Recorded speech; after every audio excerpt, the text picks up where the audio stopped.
BA, BCom, BSc, MA, MCom करें विश्व की सबसे बड़ी यूनिवर्सिटी इग्नू से। सॉल्व असाइनमेंट्स और गाइड बुक्स प्राप्त करें। संपर्क करें Mahakal computers, DAV PG college के पास, पंच मंदिरा मोड़ से दाहिने, सिवान। सरदर्द, मिर्गी, नशा, भूलने की बीमारी, अत्यधिक गुस्सा आना, घबराहट एवं नस की समस्याओं से अगर आप भी हैं परेशान तो मिलिए शहर के मशहूर साइकाट्रिस्ट डॉक्टर पंकज कुमार गुप्ता से। हमारा पता है डॉक्टर रामाजी चौधरी से 100 कदम पूरब, doctors colony Bahadiya road, Siwan. संपर्क नंबर 85 399 43 151। आपको बता दें कि छठे चरण के लोकसभा चुनाव को लेकर अब महज कुछ ही दिन बाकी रह गए हैं। ऐसे में तमाम जो भी दल के नेता हैं वे लगातार अपने अपने तरीके से प्रचार प्रसार कर रहे हैं। और आज आपको बता दें कि तेजस्वी यादव का आगमन सिवान के रघुनाथपुर में हो रहा है। सिवान से लोकसभा उम्मीदवार अवध बिहारी चौधरी के समर्थन में आज तेजस्वी यादव यहाँ पे एक विशाल जनसभा करने वाले हैं। आप देख सकते हैं मंच की तस्वीरें मैं चाहूँगा दिखाने के लिए। तमाम नेता यहाँ पे, राजद नेता महताब आलम, इसके अलावा मुजफ्फर इमाम हुसैन आपको बता दें, और अन्य जो भी नेता हैं सभी लोग मंच पर यहाँ पे मौजूद हैं। विधायक हरिशंकर यादव जी हैं, माले नेता हैं यहाँ पे देख सकते हैं, और तमाम लोग यहाँ पे मंच पर पहुँचे हुए हैं। और अब से कुछ देर में यहाँ पे तेजस्वी यादव आएंगे। लोगों से बात करते हैं, हमारे साथ महताब आलम है, इनसे बातचीत करने का प्रयास करेंगे। महताब जी, आज तेजस्वी यादव का कार्यक्रम यहाँ पे होने वाला है, लगातार इस तरह से सभा कर रहे हैं, क्या कहेंगे? सभा कर रहे हैं क्योंकि जो फासिस्ट ताकतें हैं, जो बातिल निज़ाम है, वो बातिल निज़ाम ने पूरे के पूरे देश में हाहाकार मचा रखा है। आम गरीब आवाम, किसान, मजदूर, युवा वर्ग सब हताश हैं और सबको उम्मीद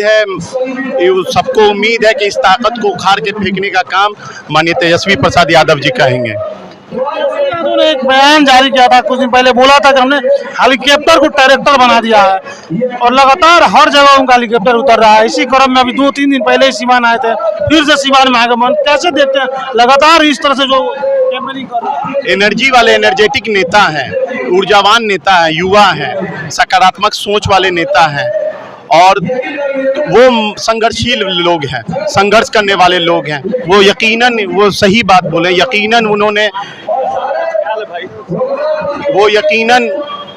हेलीकॉप्टर को ट्रैक्टर बना दिया उन्होंने, और सिर्फ जनता के लिए और जनता की उम्मीद पे यकीन पे खड़ा होने के लिए।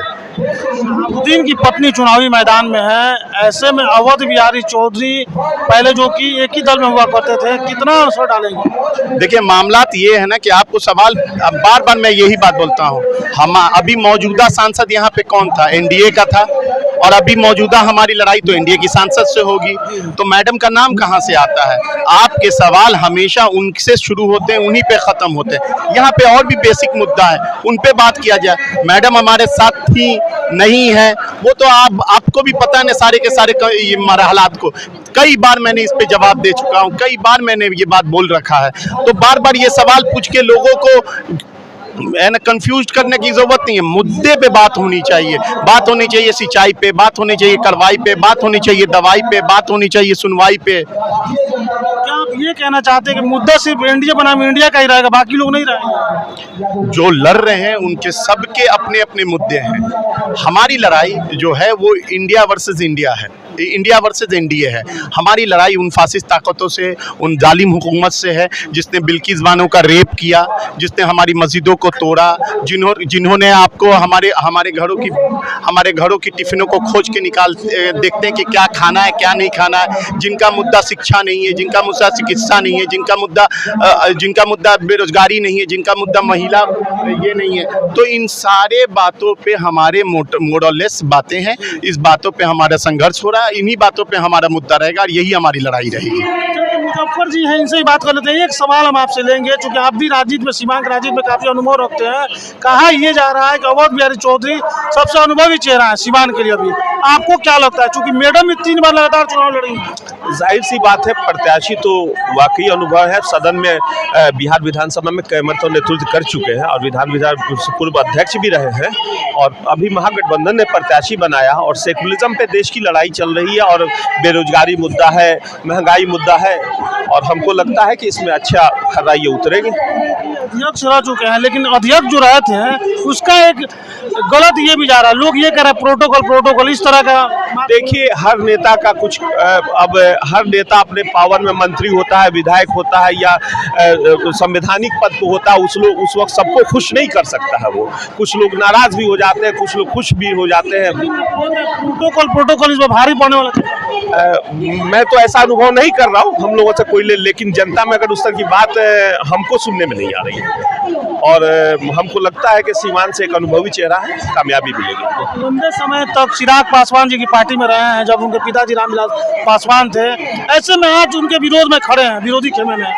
वो एनडीए के साथ है और आप लोग महागठबंधन के साथ हैं। मैं छात्र जीवन से ही रामविलास जी के साथ रहा हूँ। वो एक बहुत बड़ा दुनिया के लेवल पे वो एक चेहरा था, दलित चेहरा था, जो दलित मुस्लिम अल्पसंख्यक वंचित समाज का एक बहुत बड़ा चेहरा था। और जिस छात्र जीवन से मैं तकरीबन उनके साथ जब तक वो जीवित रहे, तो पार्टी बड़ी लोजपा तब से लेकर के जब तक वो जीवित रहे मैं काम किया।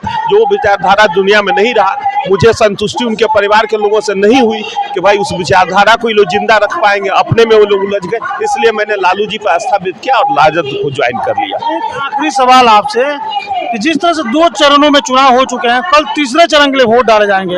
एनडीए लगातार ये दावा कर रही है कि हम लोग 400 सीट जीत रहे हैं, 100 सीट जीत चुके हैं 2 चरण में। देखिए, पहले हम लोग लोजपा में थे उस वक्त हम लोग स्टार प्रचारक की इसमें सब जगह दौरा में रहते थे, ज्यादा हम लोग समेटते थे, कलेक्ट करते थे न्यूज। लेकिन अभी उस तरह का हम लोग अनुभव नहीं कर रहे हैं। लेकिन फिर भी जो मीडिया से बात खुल के आ रही है, उसमें महागठबंधन का भी स्थिति हर जगह लड़ाई दिख रही है। 400 की बात की जा रही है, 400 पार की जो बात की 400 पार तो हमको नहीं लगता ऐसा कुछ होगा। लड़ाई है पूरे देश में और बिहार में भी मैं अनुभव कर रहा हूँ। हर जिले में हम कांटेक्ट में लोगों से हैं जहां चुनाव चल रहा है। कल भी चुनाव है 5 सीटों पर, लेकिन वहां पर बेहतर लड़ाई में महागठबंधन है और अच्छी सीटें आने की उम्मीद है। लेकिन एक और सीवान पे मुद्दे पे बात कर रहा हूँ। सीवान में आजकल देख रहे हैं नए समीकरण में 2 चेहरे सामने दिख रहे हैं। एक पूर्व सांसद हम लोग के हुआ करते थे, ओम प्रकाश यादव जी, और वो क्या कहते हैं, वो हमेशा एक कविता जी के जो पति अजय सिंह जी, उनको बकरी चोर किया करते थे और बड़ी बेइज्जती किया करते थे। लेकिन आजकल देख रहे हैं कि इतनी घनिष्ठता दोनों लोगों में मोहब्बत बड़ी, एक सीट पे करीब में बैठे हैं और एक ही जगह हर जगह स्टेज पे। हमको लग रहा है कि जिसको बकरी चोर कहते थे, लगता है कि वो बिजनेस साथ में ये लोग करना शुरू कर दिए हैं, नया बिजनेस साथ में शुरू कर दिया। और ये पूर्व में 2 मर्द सांसद रहे हैं, तो हमको लगता है इनको भी कुछ अनुभव होगा। कहते थे कि छपरा में वो कहीं ले जाके बेचते थे, तो हो सकता है होलसेलर ही हो गए वो ऐसे हो गए वो। तो हमको लगता है कि ये दोनों चेहरा एक साथ घूम रहे, तो इसमें कुछ माने हैं। कटाक्ष कर रहे हैं आप एनडीए के जो नेता हैं उनके ऊपर। एक सवाल इसी में हम आपसे लेंगे कि अभी जो 2 दिन पहले नॉमिनेशन था एनडीए का, तो लगभग 10-10 स्टार प्रचारक बुलाने पड़े थे सिवान में, इसको कैसे? देखिए, एनडीए बहुत बड़ी पार्टी है और देश में एनडीए में बहुत बड़ी पार्टी है और प्रचारक बहुत है। अब मानिए हमारे प्रचारक जो हैं और एनडीए का आज जाइए पटना एयरपोर्ट पर, तो चार्टर्ड विमान से लेकर 10-10 हेलीकॉप्टर वहां से उड़ रही है रोज। हमारे पास हम लोग की गरीबों की पार्टी है और बहुत सताए हुए लोगों की पार्टी है, और उसी हिसाब से हम लोग प्रचारक करें। ऐसा नहीं हम लोग विचार में कमजोर है, हम लोगों की भी विचारधारा जनता तक जा रही है और लोग उसे अनुभव कर रहे हैं कि हमारी कहाँ कमी है। हम महंगाई में उलझे हुए हैं, बेरोजगारी में उलझे हुए हैं, उससे हमें बाहर निकलना है। तो बाहर निकलना है तो इंडिया गठबंधन के साथ। मुजफ्फर इमाम जी थे, इन्होंने कहा है कि एनडीए भले ही अमीरों की पार्टी है, लेकिन विचार में आज भी महागठबंधन सबसे ऊपर है। और आज बता दें तेजस्वी यादव यहाँ पे कार्यक्रम करेंगे, कार्यक्रम के दौरान क्या कुछ कहते हैं ये भी लगातार हम आपको दिखाने का प्रयास करेंगे। देखते रहिए न्यूज़ इंडिया।